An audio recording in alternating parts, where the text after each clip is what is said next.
You are listening to Radio Maria Canada. We now present the Health Hub, hosted by Cathy Biase.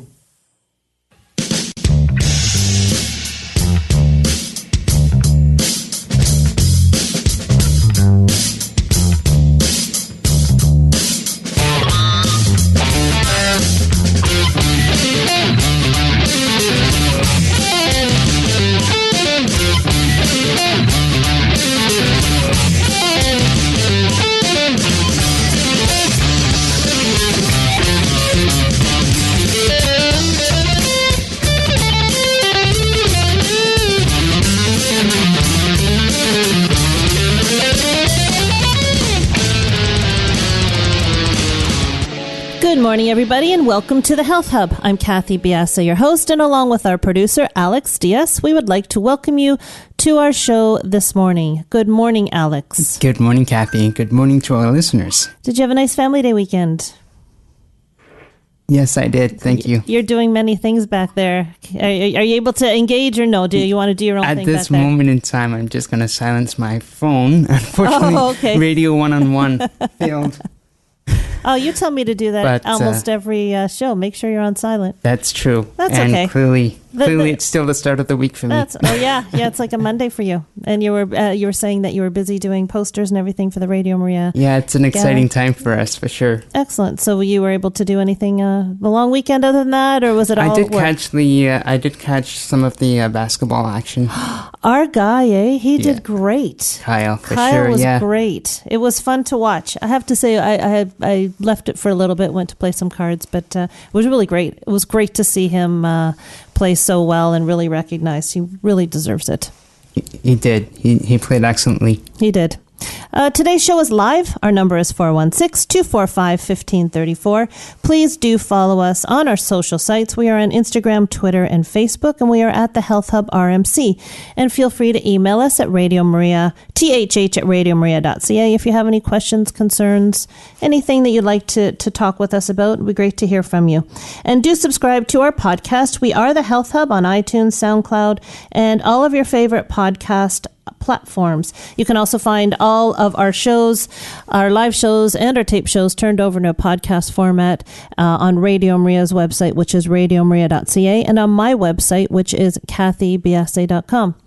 So Alex isn't facing the microphone, so I'm gonna scare him for a sec by asking him a question. Do you get outside much in the winter, or are you an indoorsy person? I'm very much an indoorsy person. Unfortunately, I don't have a ski written into my DNA. So that's a bit of an unfortunate circumstance for myself, because I do envy those who are able to enjoy the slopes a little bit, because the winters in Canada are very beautiful. They are. We were up north this weekend. Actually, it was one of the nicest weekends of this winter. We've been very lucky this winter, quite honestly. The snow hasn't been too bad and the cold hasn't been too bad. But it's so easy to hibernate and stay inside in the wintertime. You know, it's can be a lot of work donning the layers. It's not as easy for sure getting outside as it is in the summer, when you can just throw on a light jacket, your running shoes, and out you go. But that's so true. It is, and just sometimes just the thought, you're snuggled up and you're going outside and your body's going to be hit with this jolt of temperature change. But there are so many benefits from exercising in the cold. And no question, the vast majority of us don't like this idea of layers. It's not that we don't like the idea. It's just, it's a little bit more work to get outside. It's a lot of effort, yes. It is. It's so enticing. It's worth it. Well, it is. But, it's enticing to roll up, you curl up in a blanket, watch your favorite Netflix show and watch the day go by and just wait for the warmer weather. But when you push through that desire and you do get out in the cold, there are some really good benefits that you can extract from that. Generally speaking, I was doing a little bit of the Google for this. Mm-hmm. On average, everyone's different, of course, but on average, the people that were surveyed gain from 5 to 7 pounds by their hibernating activities in the winter. So that alone, just keeping up, not shelving that exercise routine and keeping up, moving your body can just combat that. That should hopefully motivate others when they read that sort of information. You do want to stay healthy as much as you can. 100%. And that little bit of extra weight just means as the summertime comes, you got to work that little bit extra harder to get it off. But so that alone, aesthetics, right? Aesthetics alone and not adding that extra weight is definitely a benefit of keeping your exercise routine on. But there are, being outside, having your body have to work to keep your core temperature at a decent level for you, that burns calories. So that burns calories, which helps with the weight loss. And it also helps really to get a great night's sleep. If you've ever been outside on a cold day and you've been outside for a few hours, there is nothing better than that sleep at night. I mean, it's just beyond the sweaty heat of being outside in the hot. That cold exercise just really, for me, it gives me a much, much better sleep. And having to keep your body up to temperature. And if you're shivering, which that works more muscles and works more calories, it just really all helps for the managing the weight through the winter season. But moving on, something that you might not know is that being outside in the cold and the whole mechanism of trying to keep your body warm and exercise can be a mood booster. So as the body works harder to stay warm, the amount of endorphins, the happy things that we like to have in our body, are also increased. So giving you a happier, lighter mood. So that's another positive thing. That coupled with the fact that, a pat on the back, I got myself out here, that's a great thing. And of course, it also helps with vitamin D intake. And, vitamin D is so important for so many things. I mean, most of our body is covered up. So our skin is not absorbing a whole bunch of the vitamin D because we do need to make that contact, the sun and the skin. But you're getting a little bit. And you're getting some sun exposure, and that can boost your mood as well. But vitamin D is also really important for your immune system. So winter exercising can actually boost your immunity. And this time of year, when we're dealing with cold and flus and viruses, that little extra bit, to help goes you a long fight. way, It sure. does. We're looking at this time, we're looking at the viruses and, listening to the news and everything. We're looking for added ways to boost our immune system. So just getting outside, moving our body. And we're not talking, Alex, not just skiing or snowshoeing or winter sports, but just getting out walking. Getting up and walking at a good pace on a crisp winter day is not only, beneficial for you, it's invigorating. Yes. And it helps with many, many things. So I do encourage you to get outside. It can be very, very helpful for you. And again, as I say, walking in particular is a good de-stressor for me, personally. Exactly. So there's so many benefits. You really don't have to, for people who walk in the summertime, it's just, have your coat there, make things easier for yourself, have your, get up in the morning, have your layers ready, and out you go. It's really lovely. I think we're very fortunate to have 4 seasons personally. And as I said, this winter has not been too hard to handle at all. So, going into the cold and then coming into the spring and the warm weather, I think we're very fortunate and have a great opportunity here in Ontario and Canada to experience the 4 seasons. So do go out and enjoy. So we have a really interesting show today.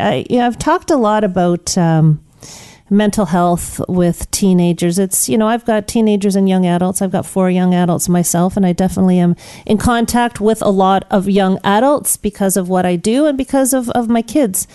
And mental health is a big issue for this particular age group. Not to say that it's not for every age group, but I have a strong affinity for this age group. And in talking with my kids and in talking with, friends and family, one of the things that I always felt, I came to the realization, the big difference between my generation and my kids, one of the big differences is the vast amount of choice that this generation has. There are so many ways that school systems want to please and have available for interests of all kids, so many different programs, so many different avenues. And then, of course, with the advent of the internet and social media, the amount of choice out there is mind-boggling for children, for kids. for us too, but I think we've waded through it, and our big decisions, a lot of them are made by the time we're 40 or 50 years old, careers and so forth. And when kids and young adults place so much value on what their passions are and what they want to do in a career, to me, this amount of choice and not being able maybe to wade through all the positive and negative of choice can be quite daunting. And when Dr. Tsipursky approached me, he very much is a specialist in all of these areas. And as we were chatting, we really decided to understand what cognitive biases are, and he's going to talk about them and how they impact relationships and mental health, and how something called decision fatigue plays into mental health. Very interesting person, very, very knowledgeable in this area, and I think it's a really on-point topic. Dr. Tsipursky is known as the Disaster Avoidance Expert, and he's on a mission to protect leaders from dangerous judgment errors known as cognitive biases by developing the most effective strategies for decision-making and emotional and social intelligence. The first book to focus on how dangerous judgment errors are, these are called the cognitive biases, lead to business and career disasters. Never Go With Your Gut, his book, combines practical business case studies with cutting-edge cognitive neuroscience and behavioral economics to show how to overcome these dangerous judgment errors through counterintuitive strategies. That's Winnie the Pooh. So cognitive intuitive strategies followed by the most successful leaders and organizations. The Blind Spot Between Us reveals how dangerous cognitive biases devastate our professional and personal relationships. This book brings together real-life stories with the latest research in cognitive neuroscience and behavioral economics to help you forge stronger, healthier, and more meaningful relationships in your professional and personal life. He has authored several best-selling books and appears weekly in prominent media venues. His expertise stems from over 20 years of consulting, coaching, speaking, and training experiences as CEO of Disaster Avoidance Experts. It also comes, let me see the rest of the bio here, it also comes from foraging his expertise in study and research area. He is a professor at a university. I've just lost my other page here. Hold on one second, and I will find it for you. Yes, sorry about that.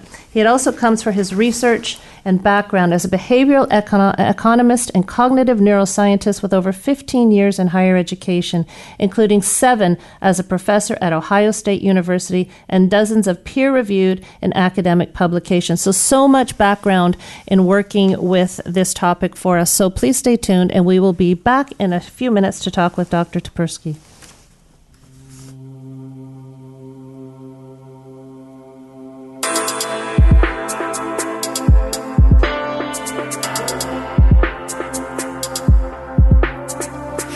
Before I bring my need, I will bring my heart.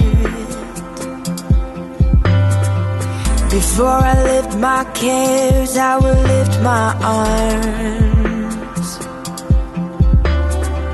I wanna know you, I wanna find you in every season, in every moment. Before I bring my need, I will bring my heart and seek you.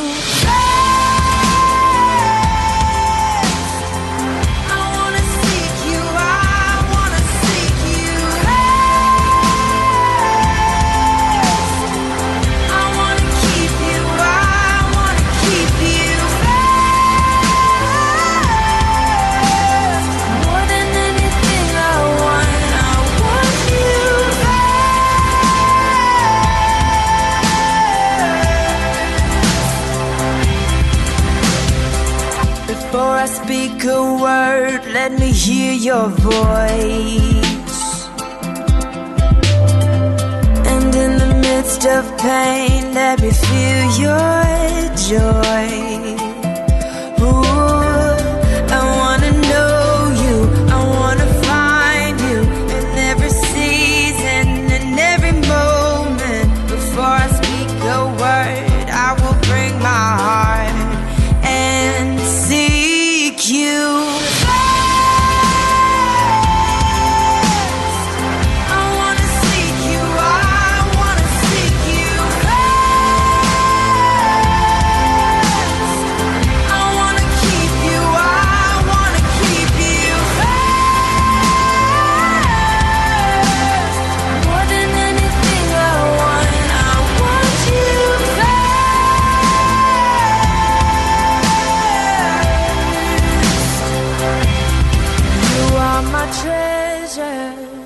my reward.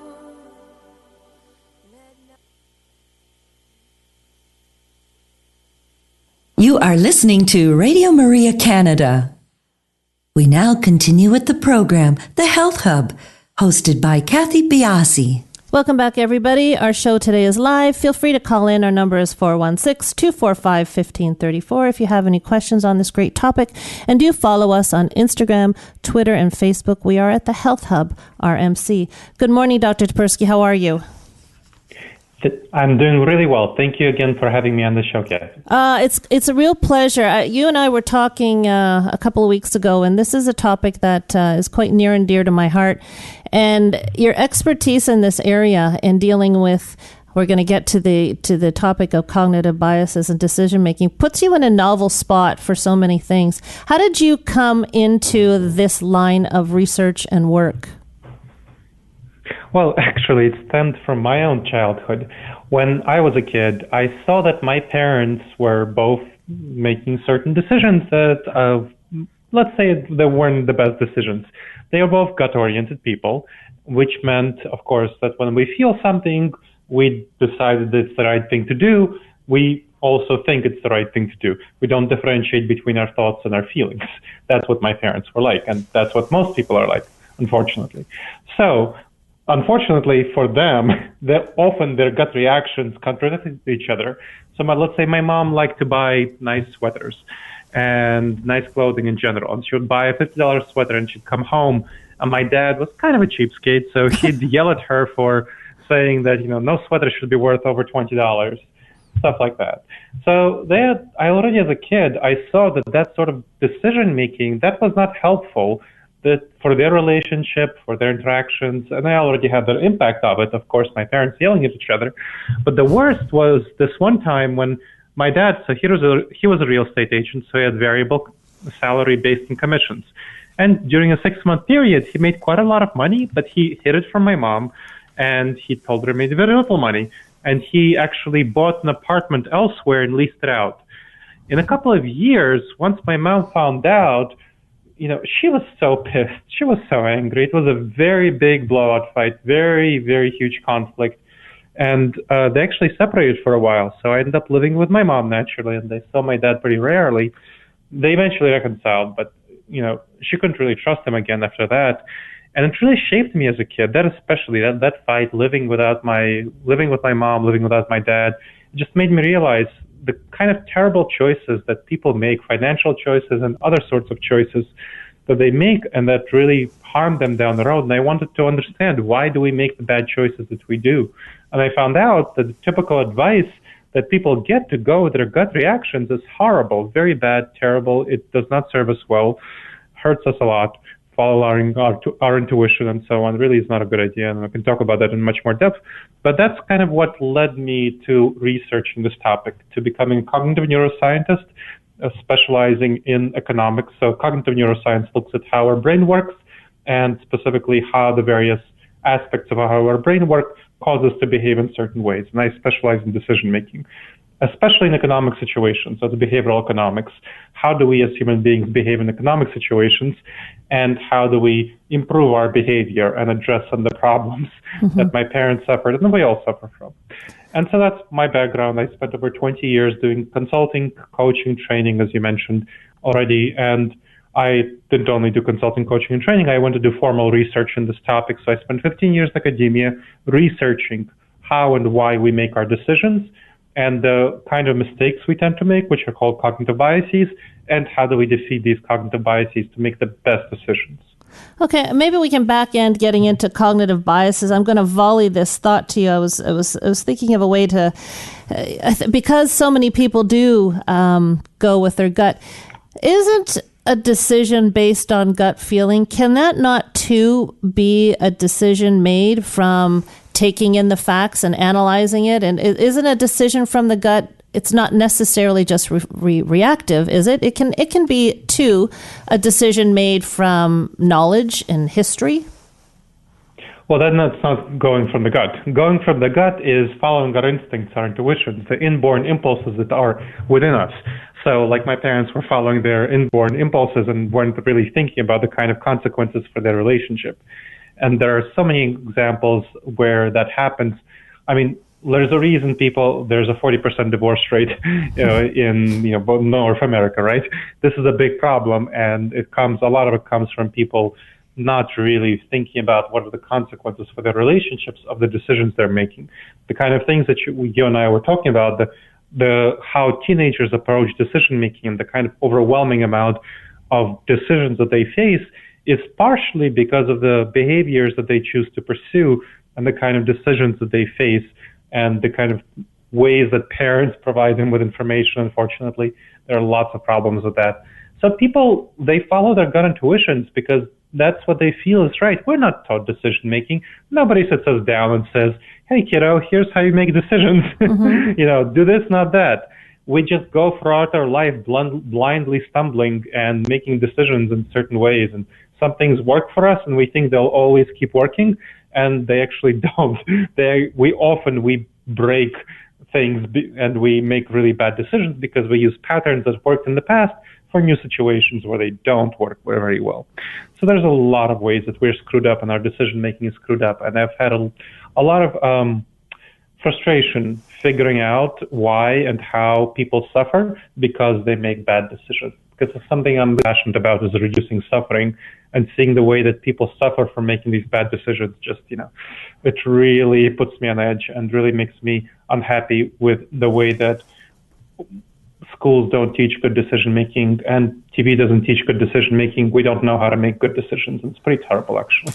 Well, I think with the onslaught of choice that from one gen, I never had this much choice, and I know personally, if I I'm out to dinner and I'm sitting down and I'm faced with 5 pages of options versus 2, I get you get a little more anxious in the 5 trying to make a choice. But yeah. I think really the only way I can ever try and figure out of weighing choices for me was the pros versus the cons, and I'm sure that pros versus cons. I'm sure that that's just even if it's a piece of what you do. But how would you sit down sit with somebody and say, this is how I want you to approach this choice? Are you taking out the emotion of a decision altogether and just being very analytical about your choices? So regarding the pros versus cons, at least you're using some kind of method. Many people don't use any method. And pros versus cons is very flawed in many ways, but it's better than nothing. So just to be clear, so great for you for using that. Now, for you, would I teach someone? It really depends on the decision. Now, there's in the book, Never Go With Your Gut, How Pioneering Leaders Make the Best Decisions and Avoid Business Disasters, which, by the way, is not only for leaders. That's kind of what the publisher wanted me to title. It's for everyone who is in the professional setting, who wants to make good decisions.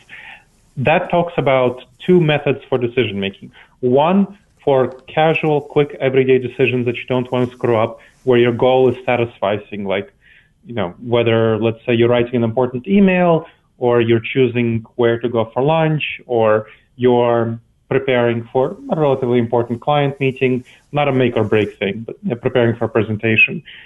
There's a method that's really quick, takes only a couple of minutes to do, very effective. Now, if you want to make a huge choice, one that's really impactful for your career, a career change, or in personal life, you want to make a decision about whether, get married, what place to move to, start a business, launch a new product, whatever, something really significant. There's a big 8-step decision method. Takes about an hour to go through. And so that's for important, serious decisions. So I can talk through the casual ones. Let's say you're making a casual one where your goal is not to make the perfect decision. That's for the really important major steps, but just to satisfy and get a good enough decision.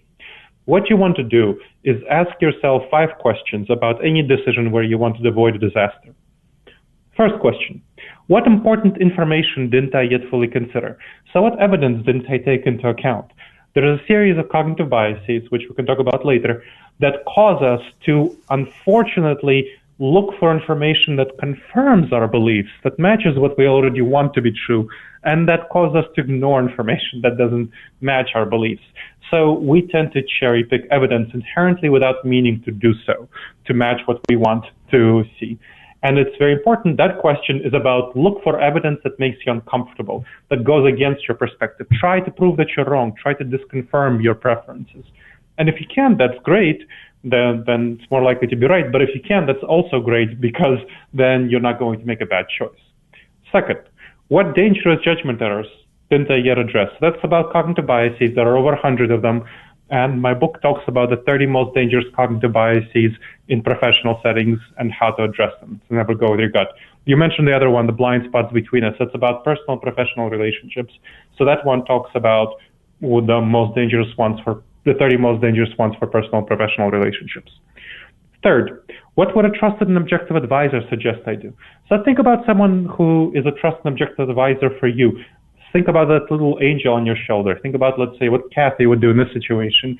You get about 50% of the benefit for this question just by stepping outside of yourself, by asking yourself, what would you tell a friend to do in this situation? And you get the other 50% of the benefit by, calling your trusted and objective advisor, or, of course, if you're a millennial, texting your objective advisor. How have I addressed all the ways this could fail? So think about all the ways that this decision could fail. Let's say you're writing an email, an important email. What if the person receiving it is in a bad mood and reads it from a hostile perspective, misinterprets it, and then gets mad at you? Happened to me, so I know what I'm talking about. How can you address this potential failure mode? Well, what you can do is read the email after you wrote it to make sure that even if someone is in a bad mood, there's minimal chance that they can interpret it ambiguously. So take out ambiguous words, revise it, edit it, and that's the way you prevent failure. You can do the same thing for any decision. Finally, what new information caused me to revisit this decision? What would cause you to change your mind about this decision? It's very hard for us to change our minds about our decisions because when we make them, we're emotionally attached to them. Now, this one helps you when you're in a calm and cool state to make a decision about what would cause you to change your mind. So, for example, if for the email, let's say going with that, if in a week your client to whom you're writing an email doesn't respond to the email, then you will make sure to call your client. That can be a specific decision-making point. If you don't have that, then you'll be if it's an important email, you'll be biting your nails, waiting for the client to respond to you. But otherwise, you have this clear decision-making point, hey, this is what I'll do in a week, and so on. So that's a technique. Now, let me backtrack and make sure I address the question about emotions. It's very important to understand that emotions are fundamentally important for our decision-making. Now, where they're important in our decision-making is the most critical step. Our emotions determine our values, what we care about. That's what they're about, caring, right? Emotions. So they determine our goals, our end goals, what we want to see accomplished. So that's where you should use your emotions. You should not use your emotions for tactics, for strategies, for how to get there. That's a very bad place for your emotions. Mm-hmm. For the tactical, for the planning, that's not an emotional stage. If you do use your emotions for planning and tactics, you're going to screw up much more than if you use analysis and rational thinking. So you should use your emotions to determine your values, your goals. Emotions are incredibly important. In fact, extensive research shows that people who have been separated from the emotional part of the brain can't make decisions because they don't know what they're going for. They don't know what they care about. So decision-making emotions are incredibly important at the value-determining stage, what you care about, what your goals are. They should not be used at all in the tactical/strategic stage. So tactic is on the ground, strategic is the broader strategy of how you get there. You should not use emotions for your decision-making. And I'm not going to go into the 8th step. I want to make sure to check if Cathy has any questions about what I said so far. It's decisions within the decisions within the decisions. And it seems that it's going to... So can you learn to do this quickly if you start practicing Absolutely. this? So the 5 questions... Yep. So the 5 questions, there is a similar model that was given to UK firefighters. Now, UK firefighting leaders. Now, they're literally making decisions in the heat of the moment. And there was research showing that about 80% of firefighting mistakes come from human error, purely from human error. So firefighting mistakes from human error. And of course, the people who did this research wanted to see what can be addressed, how can this be addressed. So they taught firefighting leaders how to ask themselves 3 questions, which are somewhat similar to the 5 questions they asked, in the heat of the moment, in order to revise and invest the resources of firefighting resources effectively. Now, once they were trained, and of course, once you're getting trained on something, it takes some time because you're figuring out how to do it. When you were learning how to brush your teeth or drive a car, it was hard to do. It wasn't intuitive. Now, hopefully, brushing your teeth or driving your car is intuitive, and you don't need to take any additional efforts to do so. So once they were learning how to ask these questions, it took them a little bit of effort to ask them. But in a couple of months, once they learned how to ask these questions, their decision-making was about as fast as the firefighting leaders who weren't taught how to ask these questions, but they made many less mistakes. So people who asked those 3 questions, firefighters, which were more specific to firefighting, they avoided a lot of the mistakes that caused a lot of deaths for firefighters otherwise from human error. And these are the same technique. You use these 5 questions, it takes you a couple of minutes, you avoid a great deal of problems that would cause you many hours and likely many thousands of dollars to fix if you don't ask these questions. So you're in a situation and you're looking at things analytically. I think it's very important. We're going to take a quick break here. We're going to come back and continue with our conversation with Dr. Tsipursky. We'll be right back, everyone.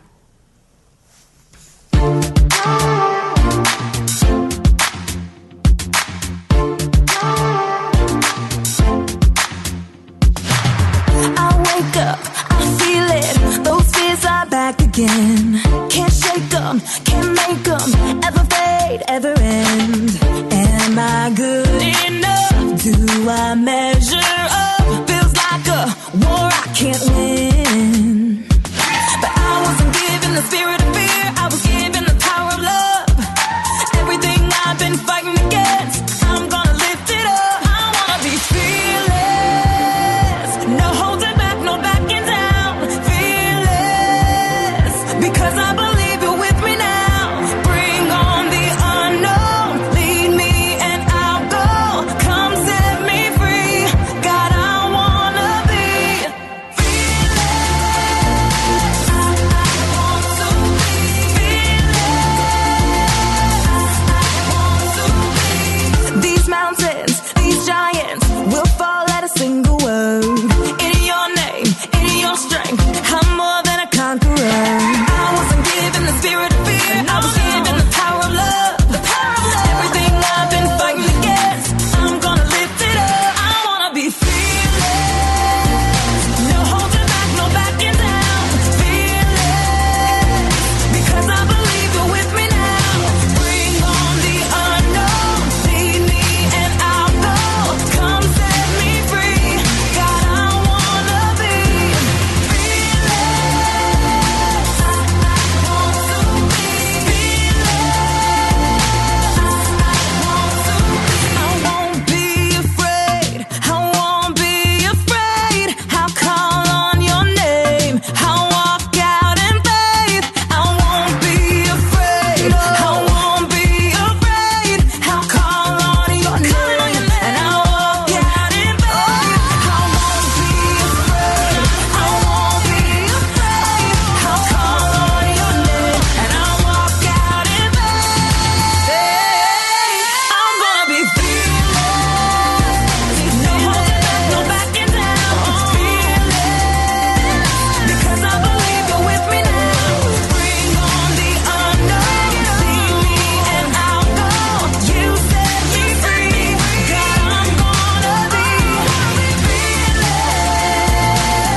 You are listening to The Health Hub here on Radio Maria Canada. a Catholic voice wherever you are. To contact us and be a part of the show, please call 416-245-1534. We now continue with the program. Here once again is your host, Cathy Biase. Welcome back, everybody. We're talking about cognitive biases and decision fatigue with Dr. Tsipursky. Dr. Tsipursky, we've kind of circled around a couple of these terms, but we haven't really haven't given you the space to nail them down. What exactly are cognitive biases? Cognitive biases are the typical decision-making errors that we all make as human beings just because of how we're wired. And this comes from our gut reactions, from our intuitions, and from our brain's wiring. Now, the important thing to note is that the cognitive biases result from the fact that we are not adapted for the modern environment. So we make a series of systematic errors that comes from the fact that we are actually adapted. Our minds, our gut reactions, our feelings, our intuitions are adapted for the savanna environment. When we lived in small tribes of 15 to 150 people, who were hunters and gatherers, foragers. So it was not the environment in which we find ourselves right now. For example, think about how important it was in that environment for us to, whenever we came across a source of sugar, to eat as much sugar as possible. That was incredibly important in that environment, and those who did that were able to survive and thrive and pass their genes on to us because they survived, right? Otherwise, people would die. Well, right now in the modern environment, it's very bad to eat as much sugar as possible. We have an overabundance of it, and food companies try to stuff it down our throats because it makes them profit. That's horrible, but we still have this very strong desire. This is why there's a huge epidemic of obesity in Western countries. And this is a problem that comes from our genetic heritage, from our gut reactions, intuitions, and instincts, which tell us to eat as much sugar as possible. That's bad. So that's one example of the kind of errors that we tend to make. Now, another example, more significant for decision-making than just specifically eating sugar, is a series of decisions-making errors that come due to tribalism. So in the savanna environment, it was very important for us to be tribal and to very strongly commit to our tribe, because if we're going to be kicked out of our tribe, we would die. And if our tribe fell apart because we weren't supportive enough of it, we would die too. So we're all the descendants of people who are very strongly tribal, which means liking other people who are like them and disliking other people who aren't, and a whole bunch of other things due to tribalism that, let's say, conforming to authority and conforming to social norms that cause us to, in our current environment, which is much more complex, global, multicultural, it's a very bad idea to just belong to our tribe and have positive feelings only toward people who are part of our tribe and be hostile toward those who aren't. It's very harmful in the modern environment, but we still intuitively tend to do it just because of how we're wired. So that's tribalism.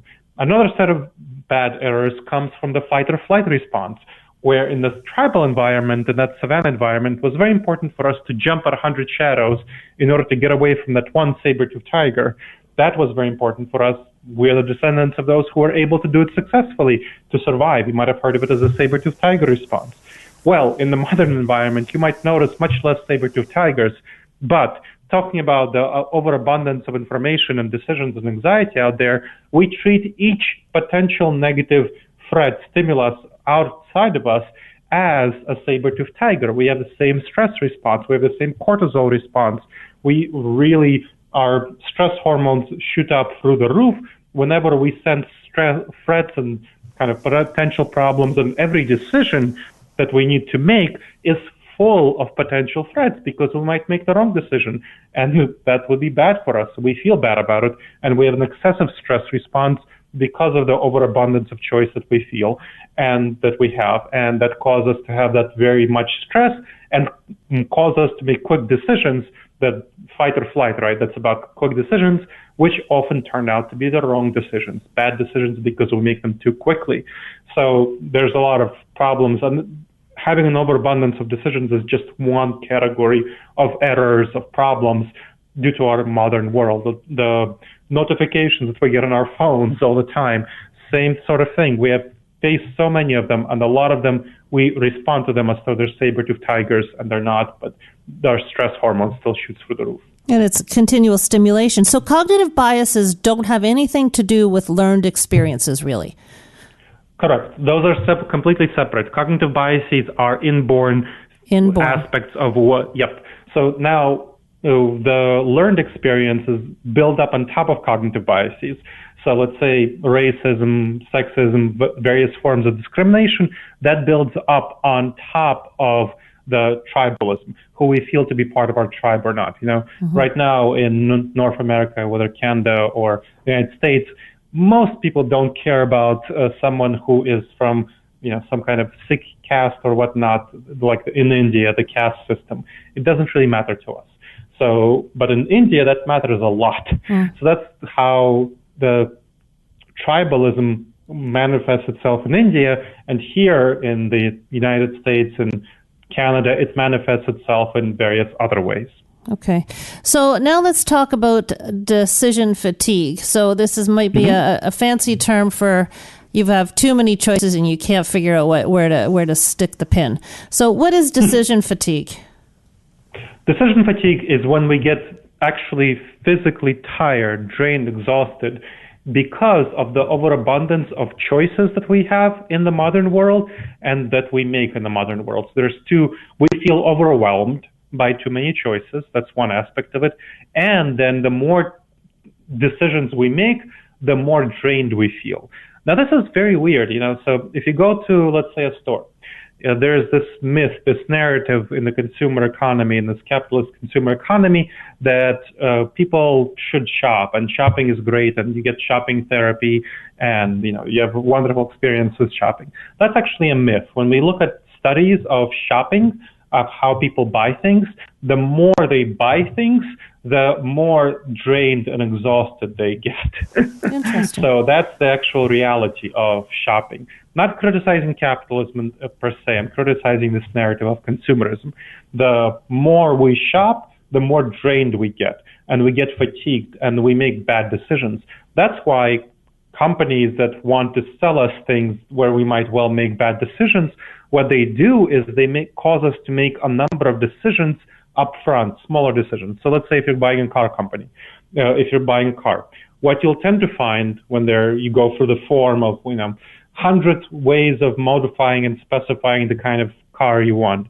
So you start with things that really don't matter much, car color, whatever, windows and so on, and you get to more and more and more important decisions, because when you get to more and more important decisions, when you're tired, you're likely to make decisions in a way that the car salesman or woman can sway you to make, more, to buy more fancy things and more pricey things, because you're more vulnerable. You're tired, you're low willpower, they are more able to impact you. So that's a way that it manifests itself, just one out of many ways, where car companies and others can manipulate you based on their knowledge about decision fatigue.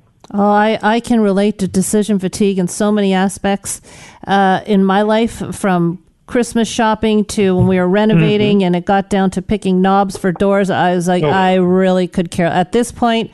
So, but when it comes to mental health, and when it comes to so like at my age, the big life decisions, a lot of the big life decisions are done in place, and I'm seeing them through. But how can this really impact a generation who has really just been slammed with choice and opportunity and decision? How can this cross over into mental health? And is there a way that, as with making the 5-step questions that you asked before, is there a quick, simple way that you can help them to slough off things that don't matter when it comes to all this choice that lays in front of them in important periods of their life? Yes, so there are ways that they can definitely make their choices more effective. That's informed by the research.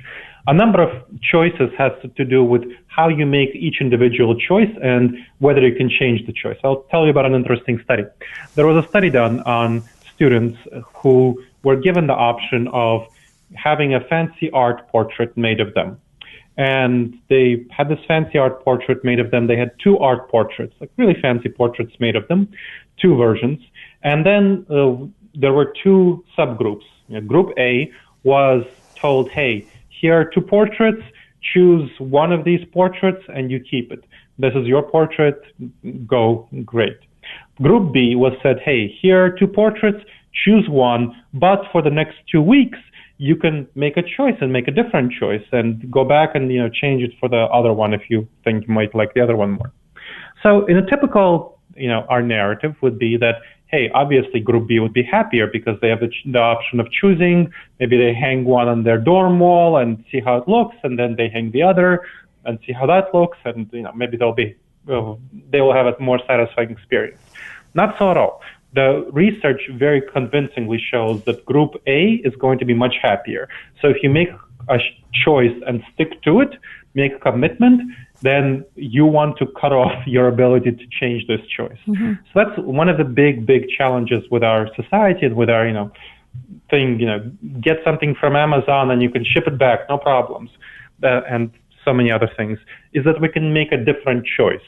And so once we make the choice, it's still not finalized in our minds. We can still remake the choice and give it back and, so on. So you want to stop that pattern. And you will, because each choice that you can change weighs on you.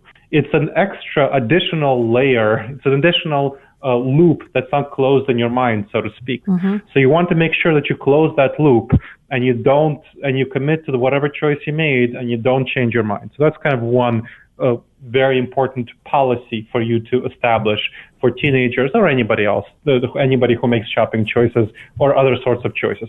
Try to commit to the choice. That's one. Second, see how you can create a policy for yourself. And I'm talking about policies, not organizational policies, but personal policies, approaches to life. See how you can make a policy for yourself that would cut off a whole bunch of choices. And that would be very important in this modern day and age. For example, you can establish, rather than thinking about, here I'm going to get up in the morning and let me think about what I should do now, obviously brush teeth and whatnot. What should I have for breakfast? Should I check my phone, watch some TV, whatever you want to do, and then go to class or go to work. Much more helpful is to establish a very clear routine where you do the same thing every morning. And you want to ideally establish the same breakfast, or if you want some variety, choose, among, let's say, 5 meals, I don't know, and prepare them in advance. And you will then have a very clear routine in the morning of these are the things I do. These are the choices that are pre-made. You don't have to make any choices because they're all pre-made for you. And your past self has set this path, has set a policy for you to go forward. And this can be done in any area of life.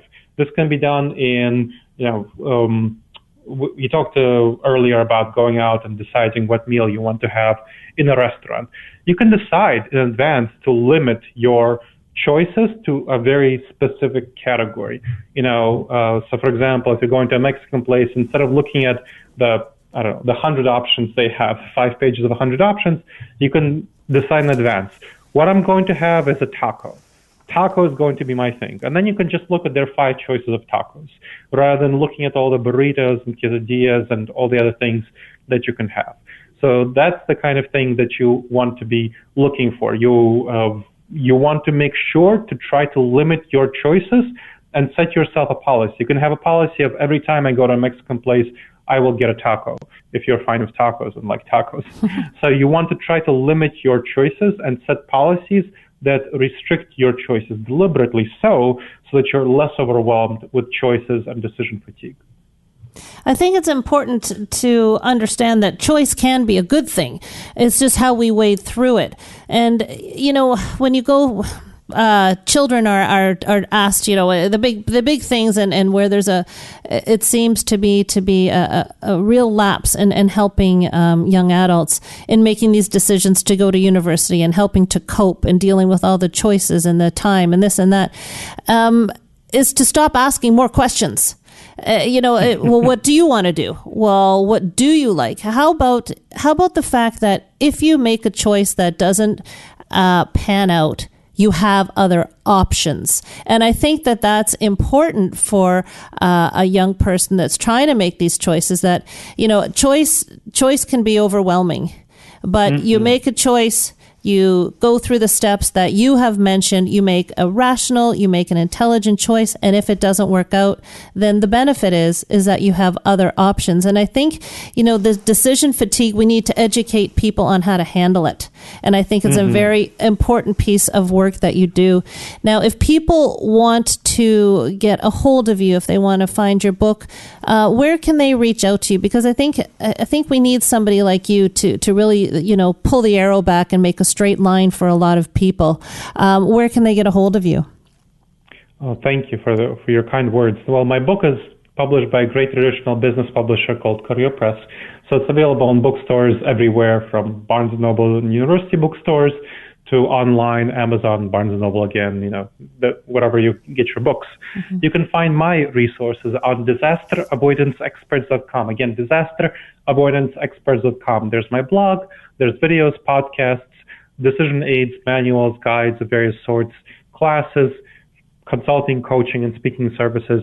And make sure to go to disasteravoidanceexperts.com/subscribe. There's going to be an 8 video-based module course there on making the wisest decisions, decision-making 101. So again, this is disasteravoidanceexperts.com/subscribe. And finally, I'm quite active on LinkedIn, so connect with me there. If you have any questions on anything I said in the podcast, you can ask them there. Dr. Gleb Tsipursky, GLEBTSIPURSKY. And we will have all of your contact information when the podcast is up and ready.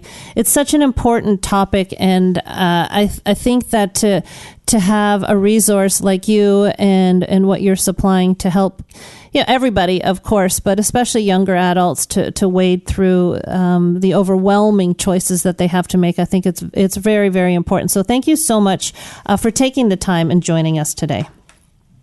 Thank you so much for inviting me, Cathy. Everybody, we will talk to you next week on the Health Hub.